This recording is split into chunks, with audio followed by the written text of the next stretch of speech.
I have a question here. I think it's a wonderful opportunity for me to ask this. There obviously is a huge total available market to look in classic economic terms in the demand for housing. If in actual fact you got the volume, in other words, for off-site construction, what type of effect would that have? I mean, obviously it should have a positive effect on your profits, but what effect would it have on pricing? I take it that's for me. Being at relatively early stages of the journey from a residential point of view, volume, quite right, is key. Economies of scale will have a positive effect on costs in general, but that will be augmented each time by changes in regulation. So, for example, if we take our business, we service 4 markets with 3 different regulatory frameworks. So we've got NZEB in Ireland, we've got a different set of standards in Scotland and a different set of standards in Northern Ireland and a different set of standards in the UK. So for us, it's picking the right set of standards, which are clearly the Irish ones currently because they're further ahead, developing the detailed design and product, which will actually be ahead of our competitors in the UK and help to grow that. So as we grow capacity, get bigger factories, buy better, better supply chain, better processes, better techniques, automation, that's where we'll see the real value coming. We're not automated at all currently because we're kind of a bespoke business. Every building we do is bespoke, so the factory floor can go from building a school one day to building a hospital the next day to building houses the day after that. So there is a difficulty in trying to streamline that process. Just one supplementary question. You're obviously a shrewd observer of the market. When in actual fact do you think you could see the real effect of volume impacting on the unit price of housing, mindful that as the price went down, demand would go up? That's a great question. I think capacity in the industry is the problem currently. So I don't think with the current capacity within the offsite industry, we're going to see that real change and real reduction in costs. Even if all, this is anecdotal, but somebody presented it at Future Build in London last week, where even if all of the offsite construction companies got together in some ideal world and just put over all of their capacity into building houses, we could manage 50,000 a year. It's just not enough, and that's with the combined capacity of all of the businesses. So, and again, we're challenged with the industry being populated by what I would call mom and pop businesses. So, McAvoy's, they're a family-owned firm. We're not publicly traded. We can't go to shareholders or sell bonds. It's serious investment from private shareholders to spend 20 million quid building a new factory, which is what we're going to do because we see the future. But others may not take that path. So. It's not just as straightforward as that. There's lots of variables at play. Okay, any other questions? Hi, Dermot Healy from Curtains Consulting. We're structural engineers. About 50% of our turnover is in design for manufacture and assembly. So it's fantastic to see the views of manufacturers and see them pushing boundaries.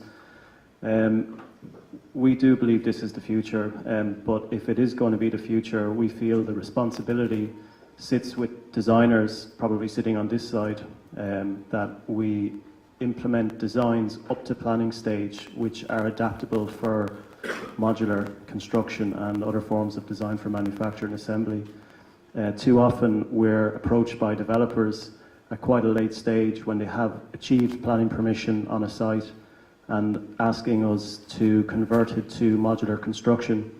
And the first thing, of course, is, well, an RC flat slab was assumed, and it was 250 mil thick, and that's not going to happen with modular manufacturing. The partitions are shown to be 120 wide, and they need to be 220 for modular construction.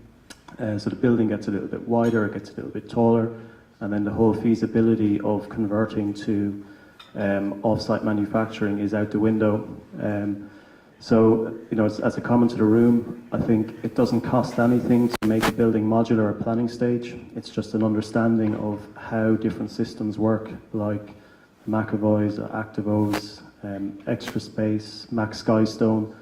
All of these guys have got pretty similar systems. And if we can implement that into our planning applications, then it does open up the market for allowing schemes to be modularised or go down a traditional route.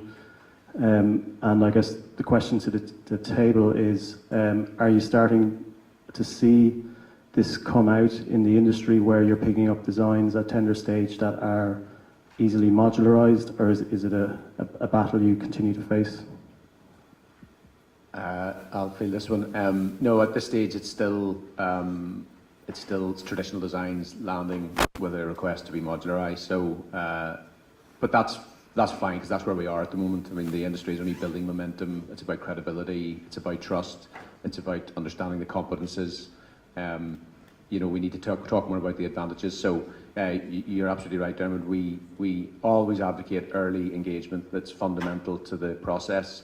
You mentioned it being incumbent on the client side of the room, if you like, or designers. I would also suggest that clients, employers, public sector need to be cognizant of it as well. I mean, they are the ones that pull the regulatory levers and obviously invest significant amount of money. In the UK, I'm sorry to keep mentioning it, but they are slightly further ahead in terms of their development curve, bigger competitors with more capacity, and they're seeing the real benefits. They're measuring the data. So Department for Education, who I referenced earlier, they've actually got competitors together to come up with standardised systems and designs that will allow them to have a consistency in terms of the product that they're getting, guaranteed quality, costs that are very predictable, and ultimately being able to deliver a new school estate very quickly. So it's definitely happening across the water, where that presumption in favour of off-site clearly is having an impact on decision making in public sector. Here, not so much. But as I say, that will come. That's incumbent on us as an industry as well to go out and talk about it and demonstrate competence and that understanding, and working with guys like Curtains and others to innovate the process and innovate the design a bit further. Okay, we've got time for more questions. Ralph?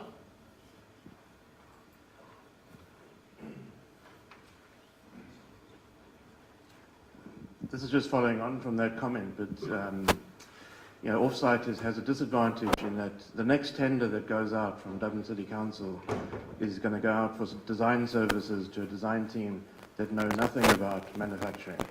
And they'll design a building, they'll get planning, they'll do the detailed design, it'll go out to the market for tender, and the off-site manufacturers will have to redesign that building to be modularized or manufactured, whereas a traditional builder can price the building. So the off-site is already at a disadvantage, and the building hasn't been designed for manufacturing. So design for manufacturing assembly means you should design it from the beginning, first time, with manufacturing in mind. And that means that the companies like McAvoy have to be involved in the design process from the very beginning. And how do you do that in a competitive environment? Well, actually, it's entirely possible. So in the UK, in 2000, they came out with a partnering contract, the PPC 2000 partnering contract, which effectively allows public procurement authorities to engage with the likes of companies like McAvoy from the very beginning, so that the building is designed from the very beginning with manufacturing in mind. And if you take out that double design process, it will become a lot cheaper. And I think would you agree with that, Peter? And I think for Mary, the question is, what sort of procurement models is Dublin City Council looking at that would aid design for manufacturing? Before I pass to Mary, yes, I would agree with that. I think innovative procurement is fundamental to that. So again, keep referencing the UK, but the availability of frameworks which allow for direct award on two-stage processes. So oftentimes we win work on a direct award under a PCSA, so it's a JCT contract, pre-construction services agreement, where the detailed design gets done external to the main contract. So the client still owns that design. If it doesn't proceed or doesn't progress, well then, we get paid for doing our design and the client owns a design. But what it does is facilitate that level of collaboration and risk sharing, and allows the industry to, and allows the public sector to leverage the experience of the industry firsthand. Dublin City Council are at the moment in procurement, so I'm not at liberty to discuss the answers to your question, I'm afraid.